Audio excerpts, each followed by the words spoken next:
ಹ್ಮ್ ನಾನಾರು ಕಶ್ಯಪ ಬ್ರಹ್ಮನ ಮಗ, ಗಿರಿಗರ್ಭ ಸಂಜಾತ, ಚತುರ್ಮುಖ ಬ್ರಹ್ಮನ ಮೊಮ್ಮಗ.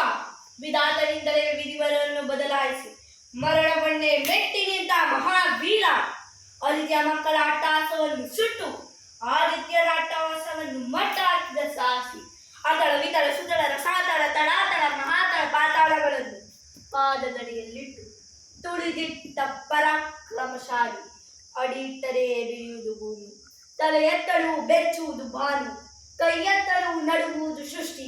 ಆ ಚತುರ್ಮುಖನ ಸೃಷ್ಟಿಯೇ ನನ್ನ ಆಜ್ಞೆಯನ್ನು ಪಾಲಿಸುತ್ತಿರುವಾಗ ಯಕ್ಕಷ್ಟಿತ್ ನನ್ನ ಮಗ, ನಾ ಜನ್ಮ ಕೊಟ್ಟ ಮಗ, ನನ್ನ ವಂಶವನ್ನೇ ಬೆಳಗಬೇಕಾದ ನನ್ನ ಕುಮಾರ ಇಂದು ನನ್ನ ಆಶಾ ಜ್ಯೋತಿಯಿಂದ ಮನಸ್ಸಿಗೆ ನೆಮ್ಮದಿ ಇಲ್ಲದಿರುತ್ತಿದ್ದರೆ ಛೀ, ಇದೊಂದು ಬದುಕೆ, ಇದೊಂದು ಜನ್ಮವೇ, ಎಂಥ ದುರ್ವಿಧಿ, ಇದೆಂಥ ದುರ್ವಿಧಿ.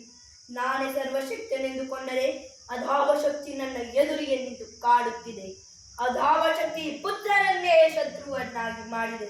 ಅಧಾವ ಶಕ್ತಿ ಅವನಿಗೆ ನನ್ನ ಎದುರಿಸುವ ಧೈರ್ಯ ತುಂಬಿದೆ. ಅಧಾವ ಶಕ್ತಿ ಅವನಿಗೆ ಸಾವು ಬರದಂತೆ ತಡೆದಿದೆ. ಅಧಾವ ಶಕ್ತಿ ನನ್ನ ಮುಖಭಂಗ ಮಾಡಿ ತಲೆ ತಗ್ಗಿಸುವಂತೆ ಮಾಡಿದೆ. ಅವನೇ, ಆ ದುಷ್ಟರೇ, ಆ ನನ್ನ ಕುಲವೈರಿಯಾದ ಹರಿಯೇ ಇದಕ್ಕೆಲ್ಲ ಕಾರಣ. ಎಲ್ಲವೆಲ್ಲವೋ ಹರಿ, ಕಪಟಿ, ವಂಚಕಿ.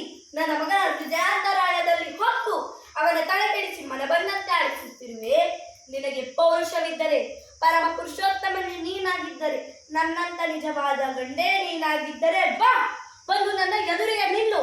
ನಿನ್ನ ಉದರವನ್ನು ಬಗೆದು ಕೊರಳುಗಳಲ್ಲಿ ಮಾಲೆ ಹಾಕದಿದ್ದರೆ ನಾನು ಹಿರಣ್ಯಕಶ್ಯಪುವೇ ಅಲ್ಲ, ನಾನು ಹಿರಣ್ಯಕಶ್ಯಪುವೇ ಅಲ್ಲ, ನಾನು ಹಿರಣ್ಯಕಶ್ಯಪುವೇ ಅಲ್ಲ.